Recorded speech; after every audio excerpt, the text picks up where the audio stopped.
ખબરોમાં બન્યા રહેવા માટે બેલ આઇકોન દબાવો અને એબીપી અસ્મિતાને સબસ્ક્રાઇબ કરો। કૃષિ કાયદાના વિરોધમાં સતત 5મા દિવસે દિલ્હીની સરહદ પર ખેડૂતોનું આંદોલન યથાવત છે। પ્રદર્શન કરી રહેલ ખેડૂતોને દિલ્હીના બોરાડી નિરંકારી ગ્રાઉન્ડમાં પ્રદર્શન કરવા માટેની મંજૂરી અપાઈ છે। તેમ છતાં ખેડૂતો સિંધુ અને ટીકરી બોર્ડર પર આંદોલન ચલાવી રહ્યા છે।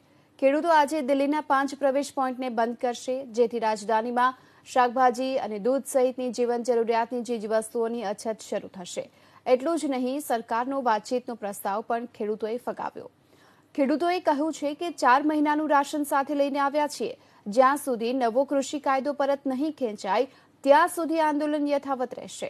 તો ખેડૂતોના આંદોલનને સુપ્રીમ કોર્ટના વરિષ્ઠ વકીલોએ પણ સમર્થન આપી બેનર સાથે પ્રદર્શન કર્યું। ખેડૂતોના આંદોલનને લઈને રાજનીતિ પણ ગરમાઈ।